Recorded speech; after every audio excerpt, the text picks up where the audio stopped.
The biggest sign that you need to replace your air filter is reduced airflow. A lot of times you can hear that in the form of excessive blower noise. So if your furnace or air conditioner unit is louder than normal, or you've been gone for a week and you come in, you hear it kick on and it just sounds like a freight train in the closet or in the basement, that's a definite sign that you need to replace your air filter. The problem with dirty air filters is most people don't know they need to replace it until A, the heat's not working or the cooling's not working.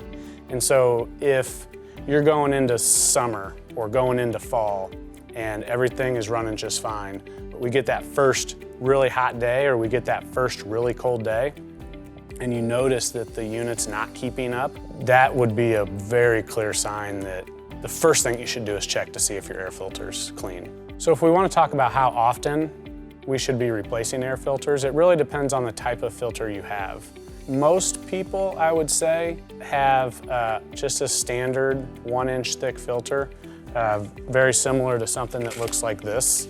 It's very thin, you can almost see through it. That filter really should be replaced every 2 to 3 months, maybe 4 times a year. If you've got newer equipment, newer high efficiency equipment, you're gonna probably have a much thicker filter. It's gonna be something similar to this. It also lasts a lot longer. The thicker the filter is and the deeper the pleats in that filter, the more material they're able to capture. But because those pleats are deeper, they don't face load as much, and so they don't restrict airflow as much. They're able to catch more material, and they're able to last longer. So that type of filter we would check at least twice a year. Beyond the just normal living situation, there are a lot of things that can affect how often you need to change your filter. If you've just moved into a house, that's probably one of the first things I would do is change the filter. If you've gone through a construction project, you need to be changing that filter probably every couple weeks. If you have 6 dogs and 6 kids and 3 cats, you should probably be monitoring that filter on a monthly basis. There's really no harm in changing the filter more often than needs to be. It's a very minimal expense in the scheme of things, and it can be very expensive if you don't change your filter and it causes a problem. The first thing you need to know about your particular filter is the size.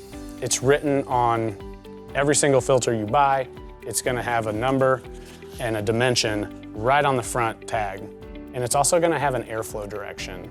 We do tell our customers and clients to avoid the very thin, tightly pleated filters. They look great when you see them in the store, and they're advertised as stopping all sorts of stuff from getting into your system. But realistically, unless you're very consistent about changing your filter, that type of filter is gonna cause a problem. As soon as it gets dirty, as soon as it face loads, it's gonna restrict airflow into the system significantly. Almost the #1 cause of a system not working the first hot day of summer or a system not working the first cold day of winter is gonna be a dirty filter. And so those really tightly woven filters can be really hard on the system and really expensive, not only to purchase, but in the mistakes that happen if they don't get changed. If you are concerned about air quality and keeping your system clean, you really should talk to one of the technicians at Commercial Service, because they can talk to you about those issues and then recommend a filter that will work in that situation, but will have a much longer lifespan so that you don't run into those situations. As far as where the furnace filter or air handler filter is located, in our area, with the type of equipment that we have and the type of ductwork systems we have, the vast majority of filters are going to be right at the furnace. They may be in the furnace, you may have to take the door off of the furnace, but most systems that have been installed in the last 10 to 15 years have its own filter housing. So there's a separate door, you open it up, you slide the filter out, you put the filter back in, and that's usually right at the furnace. There are some situations where you will find your furnace filter like in a grate or grill on the wall or in the ceiling. The first place you should look is down by the furnace. Most people will have the size of the filter written on the side of the ductwork with an arrow pointing the direction that the filter should be installed. If you can't readily find your filter by looking at the furnace or looking at the air handler, you should probably call for a service call because that means it hasn't been changed in a while. The other thing that you need to be cognizant of is if you find your filter and you find the size and you pull it out and it doesn't fit well or it rips and tears when it's coming out, that is probably a sign that you should speak with a service technician about getting a filter housing or getting the correct size filter so that it fits in there and it comes out easily. The filter is meant to slide in a slot and it's meant to fit in there tightly and it's meant to filter the air coming through. And so if you've got gaps or the filter doesn't fit or it falls out of the slot that it's in every time you go to change it, without knowing it, you're causing damage to the equipment because you're sending unfiltered air through the equipment.